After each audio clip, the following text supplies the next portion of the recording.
सत्य श्री ओम सतनाम सत साहिब। हे सत्संग प्रेमियों, हे साध संगत, आज हम आपके सामने कबीर साहिब द्वारा रचित मूल बीजक की रमैनी नंबर 7 का वर्णन करेंगे।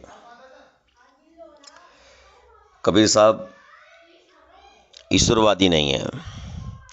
वे ईश्वरवाद का विरोध करते हैं और ईश्वरवादियों से प्रश्न करते हैं कि आप अपने ईश्वरवाद का, ईश्वर होने का प्रमाण दें।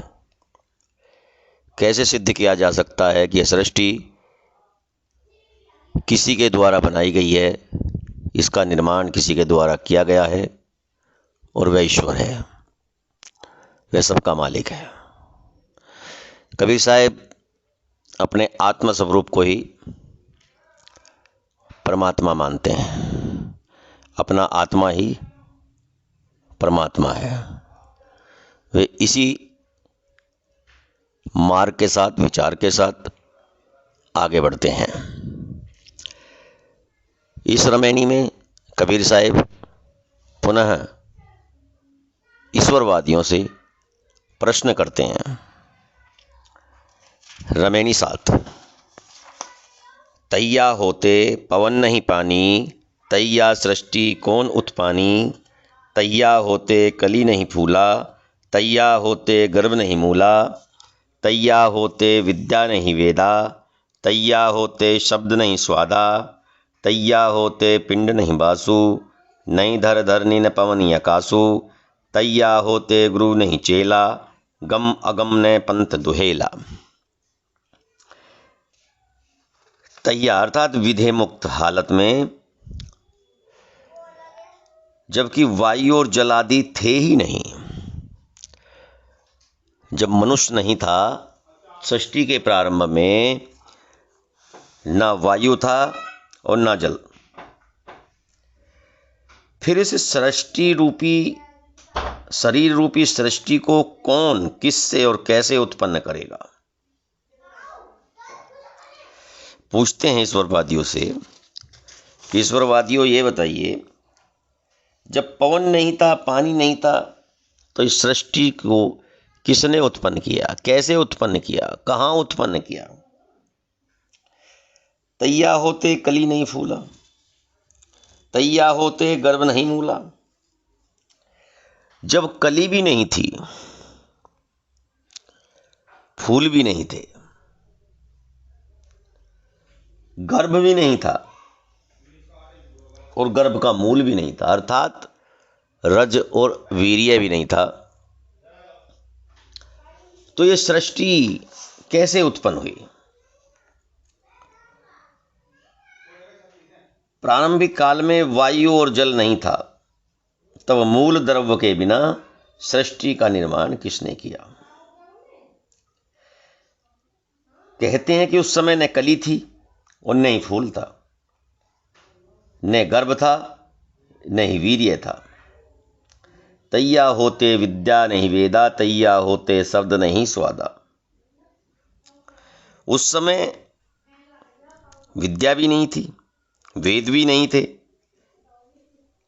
शब्द और स्वाद भी नहीं थे, अर्थात रस रूप गंध शब्द और स्पर्श, ये 5 विषय भी नहीं थे, इंद्रियों के विषय। तैया होते पिंड नहीं बासु, नहीं धरणी न पवन आकासु। कहते हैं कि न शरीर था और न उसमें रहने वाला जीवात्मा था, कुछ था ही नहीं। तो ये सृष्टि कैसे उत्पन्न हुई? तैया होते गुरु नहीं चेला, गम अगम ने पंथ दुहेला। तैया होते पिंड नहीं बासु, नहीं धर धरनी न पवन आकासु। कहते हैं कि न उस समय पर्वत, पृथ्वी, हवा, आकाश कुछ भी नहीं था, नहीं धर धरनी न पवन आकाश। और न उस समय गुरु शिष्य थे, तैया होते गुरु नी चेला। वे कठिन मार्ग थे न सरल मार्ग था, कुछ भी नहीं था। गम अगम ने पंथ दुहेला, ना सरल मार्ग था ना कठिन मार्ग था, कुछ भी नहीं था।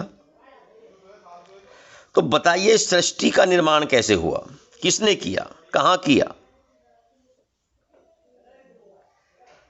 आगे साखी है, साखी में कहते हैं अविगति की गति का कहो, जाके गांव ने ठाव, गुण भी हो ना पेखना, का कही लीजे नाव। कहते हैं कि जिसका कोई पता व मुकाम ही नहीं है, अवगति, जिसका कोई ज्ञात ही नहीं है, अज्ञात, उस अज्ञात की बातें करने से क्या लाभ? जिसका ना गांव है ना ठाव है, कोई ठोर ठिकाना नहीं है, कुछ पता ही नहीं है। गुण बिहू ना पेखना, का कही लीजे नाव। इस गुण विहीन दर्शन में कर्ता और कारण के क्या नाम दोगे? कहने का अर्थ यह हुआ कि बिना शरीर के पुरुष का पुनरागमन सर्वथा अनुचित है। का कही लीजिए नाव, कोई आधार नहीं है। तुम जो कहते हो कि किसी ईश्वर ने इस सृष्टि को रचाया है, पहली रमीणी में कबीर साहब ने बताया है कि गायत्री से ब्रह्मा विष्णु और महेश उत्पन्न हुए, फिर उनसे ही ये सृष्टि चली, ऐसा कहा जाता है। फिर ओमकार के में वर्णन किया, ओमकार के लिए वर्णन किया कि सृष्टि के प्रारंभ में ओमकार ही ईश्वर रूप है। और इस रमैनी 7 में पूछते हैं कि जब पंच तत्व में से कुछ था ही नहीं तो इस सृष्टि का निर्माण कैसे हुआ? उस अज्ञात का जब कुछ पता ही नहीं है, कोई ठोर ठिकाना नहीं है, तो उसके बारे में बात करके क्यों परेशान होना है? क्या लाभ है? क्योंकि कबीर साहिब जो आत्म तत्व को मानते हैं, अपने आत्म स्वरूप में स्थित होने के लिए प्रेरित करते हैं और ईश्वर नाम के किसी भी पुरुष को चैलेंज करते हैं कि ऐसा कुछ है ही नहीं, ये सृष्टि आदि और अनंत है, सदा सदा से चली आ रही है और सदा सदा इसको रहना है। सत्य श्री ओम। सतनाम सत साहिब।